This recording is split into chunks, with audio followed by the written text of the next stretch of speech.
Sometimes you might be making a beat and wondering, how do I get the sound that I'm hearing? Because the reason why you are hearing a certain sound is because you're doing something that cannot be replaced in the project in an exportable or bounceable way. And if that sounds a bit weird, then I will provide you with an example right now. But first of all, check out this beat.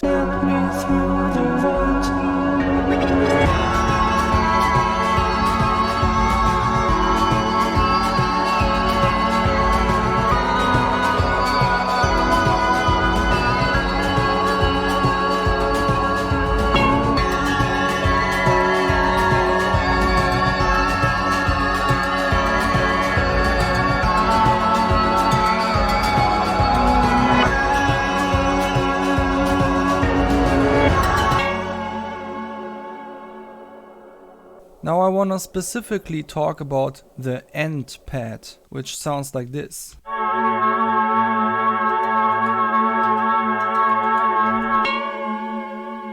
Now you have already heard something. When I stopped the playback, I heard some sort of bell-shaped sound, and that wasn't in the initial sound. And yeah, when you're making really long effect chains and parallel processing with lots of effects, it can easily happen that you create something that causes something like this, some weirdness that you just can't explain, that some sound's only available when you start or stop playback, but you cannot record starting or stopping playback in the DAW. That is literally the only thing that you cannot record.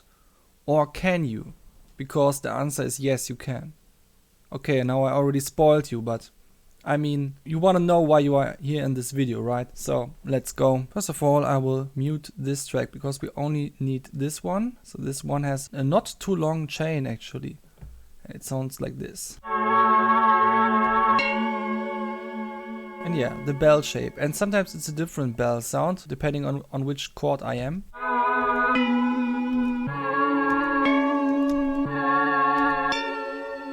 So yeah, I want to record this sound now. So what I'm going to do is I put Sonobus on the end of the chain. Then I get online with this and I just select any name. It doesn't really matter. And I connect myself with a group. Typically, this plugin is used to let musicians make music together online via some sort of network thing, so that you can make music in real time with other people, which is also a very cool effort. But this video is not about any of that, but actually about a side feature of this entire plugin, the recording capability. So you can just click on record and then just do things.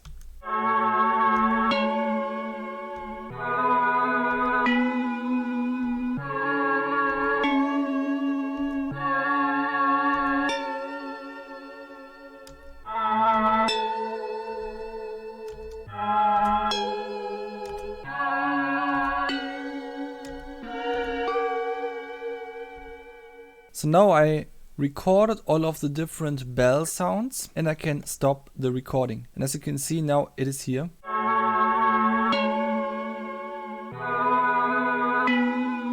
Now you can just open the folder where the file is and drag the file into your project and immediately start working with it. And I can tell you, I already did that before. That's why I made this video, because I already knew that this works. And then I recorded some of the bells and I used them in this project already.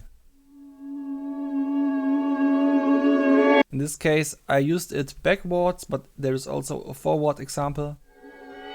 Here it has a very nice musical effect actually. Let me show you. So I enable the arpeggiator instance of this layer again. Now you can see there is a volume automation on that layer. And during these bars it gets louder and louder, but it's still quite subtle. You can barely hear it. But after this clong, I called it clong, you can really hear the arpeggiator because it has a peak volume here. And then it kind of does its thing, and with the next clong here it gets vanished into non-existence again, and then it comes back. Sounds pretty cool. Check this out.